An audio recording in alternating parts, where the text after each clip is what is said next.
اگر آپ صحیح منصف کھڑے نہیں کر سکتے تو پھر اتنے بڑے میلے کیوں کرواتے ہیں؟ ان کا تو الٹا نقصان ہے کہ کسی کے ساتھ زیادتی کر کے آپ بہت خوش ہو جاتے ہیں۔ عدنان پہلوان پردیسی تھا اور اکرام لڑکا مقامی تھا۔ اب آپ غور سے دیکھیں اور حق انصاف کو سامنے رکھتے ہوئے بتائیں کہ کیا یہ کشتی ہو گئی ہے؟ یہ کشتی ہم آپ کو سلو اینگل میں بھی دکھائیں گے، سلو موشن میں بھی دکھائیں گے، right left out in sub position سے دکھائیں گے۔ بہت بڑی زیادتی منصف کی، کشتی ہوئی بھی نہیں اور اکرام لڑکا کو کشتی دے دی۔ یہ بتائیں کس طرف سے یہ کشتی ہوئی ہے؟ یہی زیادتیاں دیسی کشتی کو برباد کر رہی ہیں، حق انصاف نہ ہونے کی وجہ سے۔ اب آپ یہ دیکھیں کہ پہلے رائٹ اینگل سے آپ نے دیکھ لیا، اب ہم آپ کو لیفٹ اینگل سے دکھا رہے ہیں۔ یہ اکرام نے پکڑا ہوا ہے، کشتی چونکہ لمبی ہو گئی، ٹاس تک چلی، ٹاس کی کشتی کے بعد دھاڑ پکڑوانے کی باری آئی۔ یہ اب آپ دیکھ لیں، رائٹ اینگل سے دیکھا، یہ لیفٹ اینگل سے بھی دیکھ لیں، غور سے دیکھیے گا اور بتائیے گا کہ کیا یہ کشتی ہوئی ہے، اور اگر یہ کشتی نہیں ہوئی تو پھر اتنا خرچہ کرنے کا، اتنا بڑا میلہ، اتنا بڑا دنگل کرانے کا کیا فائدہ؟ یہ دیکھ لیں، بتائیں اب یہ ہوئی ہے کشتی؟ مکمل سلو موڈ میں آپ کشتی دیکھ رہے ہیں۔ اس کشتی کو دیکھنے بعد آپ لازمی اپنے آپ سے سوال کیجئے گا کہ کیا دیسی کشتی کو برباد کرنے میں ان چیزوں کا عمل دخل ہے کہ نہیں؟ ناانصافیاں،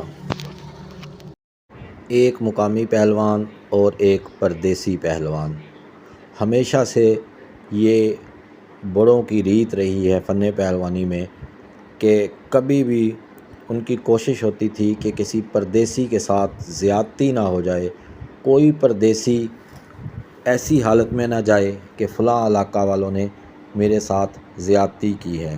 اپنے مقامی بندے کو اگر تھوڑا سا 19-20 کرنا بھی پڑ جاتا تو وہ لوگ کر دیتے، لیکن سمجھ نہیں آ رہی کہ بڑے بڑے دنگل، نامور ٹھیکیدار اور منصفی کا معیار یہ کہ ایک پہلوان ہارا بھی نہیں ہے اور آپ نے اس کی شکست کا اعلان کر دیا، اور ایک پہلوان جیتا بھی نہیں ہے اور آپ نے اس کی فتح کا اعلان کر دیا۔ آپ ذرا غور سے دیکھیں، آپ کو خود حقیقت پتہ چلے گی۔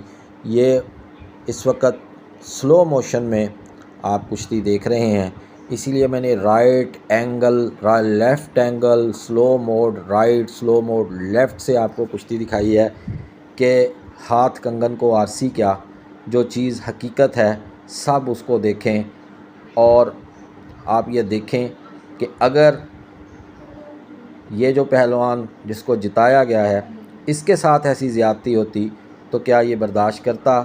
تو اسی طرح دوسرے کا بھی دل ہوتا ہے، دوسرا بھی اپنے گھر سے مقابلہ کرنے آیا ہوتا ہے۔ تھوڑا سا انصاف کا کوئی تقاضا، انصاف کا پلڑا، انصاف کا ترازو وہ تو قائم کرنا چاہیے کہ ایک فیصلہ حقیقت پر مبنی ہوتا ہے جس کو پوری دنیا مانتی ہے، کیونکہ یہاں پہ سب کی آنکھیں تھیں سوائے منصف کے۔ اللہ تعالیٰ منصف کو بھی 2 آنکھیں عطا فرما دیتا تو شاید یہ فیصلہ اس طرح سے نہ ہوتا۔ سمجھ نہیں آتی کہ یہ لوگ دیسی کشتی کو کیوں برباد کرنا چاہ رہے ہیں، کیوں یہ نہیں چاہتے کہ دیسی کشتی فروغ حاصل کرے، اور یہ منصف کھڑے ہو جاتے ہیں۔ اگر آپ حق اور انصاف کی بات نہیں کر سکتے تو آپ منصف کشتی بنتے ہی کیوں ہیں؟ یہ اندازہ کریں اور یہ بتائیں کہ یہ کس اینگل سے عدنان ہارا ہے۔ کوئی شرم حیا ہوتی ہے بندے کو، کوئی تقاضا ہوتا ہے کسی چیز کے پورا کرنے کا، لیکن آفرین آفرین ایسے منصف پر کہ جس نے ایک ایسے پہلوان، پردیسی پہلوان کی شکست کا اعلان کر دیا جو کہ ہارا بھی نہیں تھا۔ آپ کیا کہتے ہیں؟ نمائندہ چینل چودھری کشتی چینل، اگر آپ کو ہماری ویڈیوز پسند آتی ہیں تو چینل کو لائک، شیئر اور سبسکرائب کیجیے۔ شکریہ۔